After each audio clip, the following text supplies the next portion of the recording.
In this week's Technique Tuesday video, I'll demonstrate reversible cables.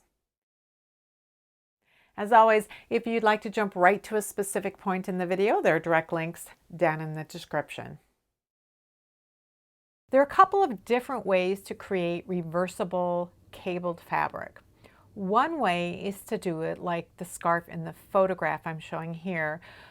And you can see both faces of the fabric in this photo. One face has 3 columns of cables that are 6 stitches wide, separated by purl columns. The other face of the fabric has 2 columns of cables 6 stitches wide, separated by a purl column up the center and flanked on either side by purl columns. While this fabric is reversible, meaning it looks good on both sides, the cables themselves aren't reversible. The knit columns on one face of the fabric form the purl columns on the other. Here is one end of a scarf that was knitted using reversible cables. This cable right here, this left crossing cable right here, is a left crossing cable on this side of the fabric, and the right crossing cable at this edge is a right crossing cable on the other edge. So these cables are created using knit one, purl one ribbing. In ribbed fabric, the knits come forward and the purls recede.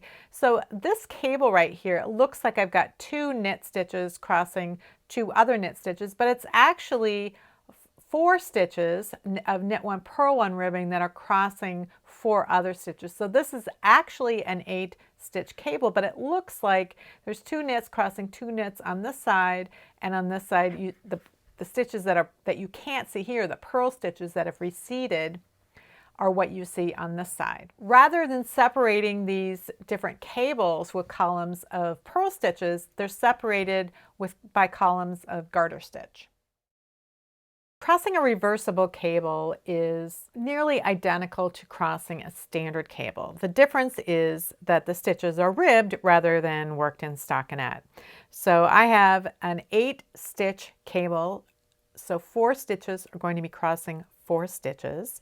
So I'm going to slip the first 4 stitches onto a cable needle, and I'm just using a bamboo double-pointed needle. You can use a cable needle I just never have one around. So because this cable is crossing to the right, that means the stitches on the left are crossing on top.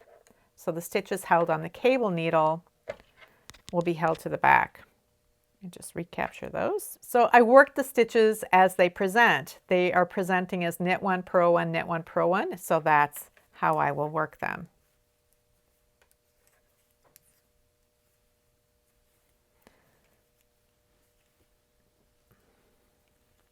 Then I move my yarn behind the cable needle so that I can now knit and purl off of this off the cable needle.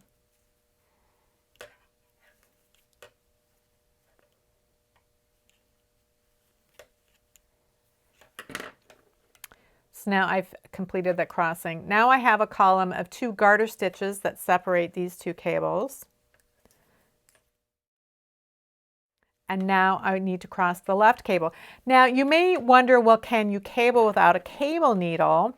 And I typically cable standard cables without a cable needle because those cables tend to be smaller. They involve fewer stitches, maybe 2 stitches or 4 stitches, occasionally 6.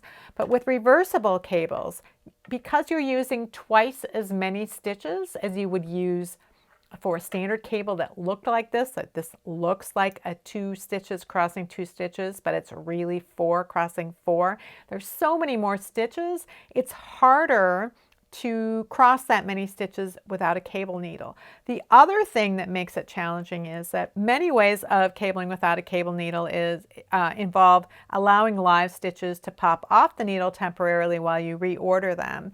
But what happens when you pop ribbed stitches off the needle is that, I don't know if you can see that the knits are coming forward and the purls are going backwards, and that makes it that much more challenging to recapture them. So you're having to recapture more stitches and they're sitting opposite each other when you're trying to do that. So for that reason, I tend to use a cable needle, even though my preference typically is to cable without one. So this cable is crossing to the left, and that means that These stitches over here are going to be crossing in front, so we leave the cable needle to the front while we work the next 4 stitches.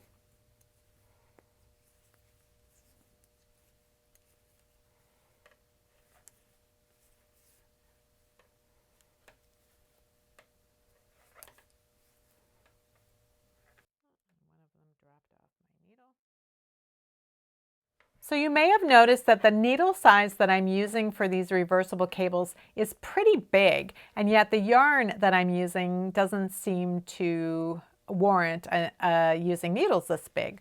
For reversible cables, I go up about 2 millimeters to 2.5 millimeters larger than what I would normally use to knit with the yarn that I'm using if I were knitting something in stockinette. So here is the yarn that I was using. It's an Aran weight yarn. It's Cascade Eco Plus, I believe. And it calls for a US 9 or 10 needle. So I used a US 9 for this swatch. I cast on 22 stitches. And I knit for 16 rows. And this is the fabric that the label recommends. It's a perfect fabric for knitting a sweater in stockinette, and that's what the ball band recommendations are all about. So here I knit a swatch, same needles, same number of stitches, and I used Knit One Purl One ribbing. What you'll see is how much larger the stitches are than the ones in the stockinette portion, and yet the fabric is narrower. And that's because there's more slack between a knit and a purl stitch than there is between 2 knits and 2 purls. And so that extra slack that you get between when you're changing every time you work a stitch in Knit One Purl One ribbing, that extra slack works itself back into the stitches and it enlarges them. But because the knits are coming forward and the purls are receding, that also causes the fabric to draw in. It draws in and it gets thicker. This is a thicker fabric than the flat stockinette is. Then if I work a cable pattern, I'm doing the X here in the XOXO pattern. When I use the same number of stitches for the whole swatch and I do some cable crossings, you'll see that this draws in even more. So if you compare this to the original swatch here, the Knit One Purl One fabric gets thicker and narrower, and then the cabled fabric gets even thicker and even narrower. So that creates kind of a stiff fabric. With something that is likely to be reversible, like a scarf or a blanket or something like that, you tend to want drape. So that's why I go up needle size. So here is the same number of stitches again, but this time I used a size 11 needle. And again, I get a nice flat fabric. Again, the Knit One Purl One ribbing has substantially larger stitches.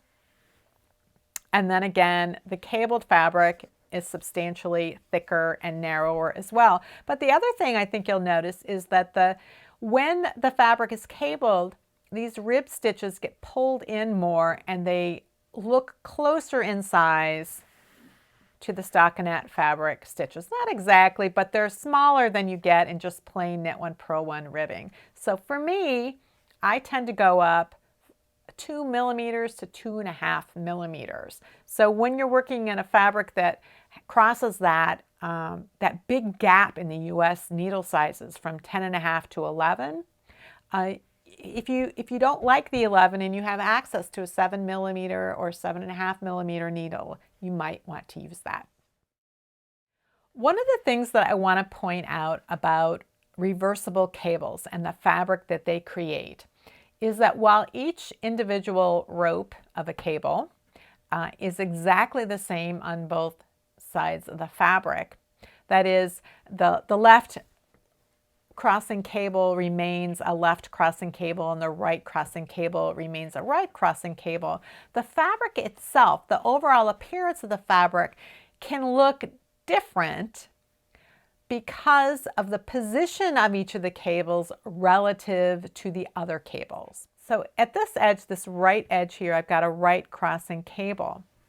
So what happens, so it's crossing, it's pointed toward the edge. But if I turn this upside down, you'll see that it's still crossing to the right, but now it's pointed toward the center of the fabric rather than pointed at the edge. And that's because this is now the left edge of the fabric. It's no longer the right edge. It's just the perspective of how we're looking at this fabric. So the cable remains the same whether it's right side up or upside down, but whether it's leaning toward the edge or away from the edge depends on whether it's at the right edge or the left edge. So let's turn this over and see what happens. We have the XOX of the fabric and we have the right and the left leaning cables.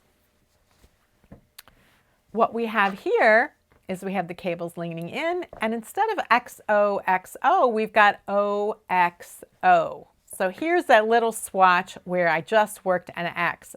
And so this cable right here was crossing to the left. This one was crossing to the right. So they're crossing toward each other here. So again, this one is crossing to the left, and it's still crossing to the left. They're just facing away from each other from the perspective of this face of the fabric. So overall, this scarf appears to be the same, whether you're looking at it right side up or upside down, or looking at it from the front or the back. But if you look closely, you'll realize that the cables are oriented differently with respect to the edges and respect to each other. And the XO pattern, although it looks the same right side up and upside down, it appears opposite when you change the face of the fabric. If you're knitting a project that includes reversible cables, the pattern will tell you how often to cross those cables. But if you're adding reversible cables to something of your own design, you'll need to decide how often to cross those cables.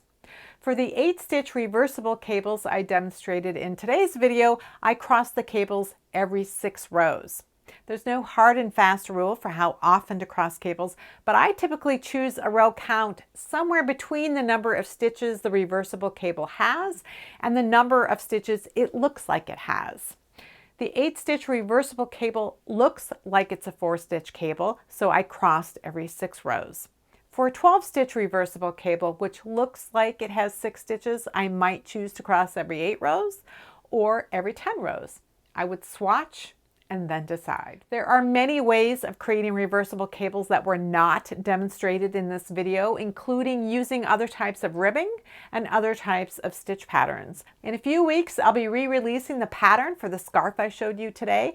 The new version will include options for multiple yarn weights, as well as other options for customizing the project. I'll be hosting a knit along once the pattern is released, and I hope you'll join me for that. If you have any comments or questions about today's video or suggestions for videos you'd like to see in the future, you can leave those down in the comments below or join the discussion in my Ravelry group, Rox. Thanks for watching, and I'll see you next week.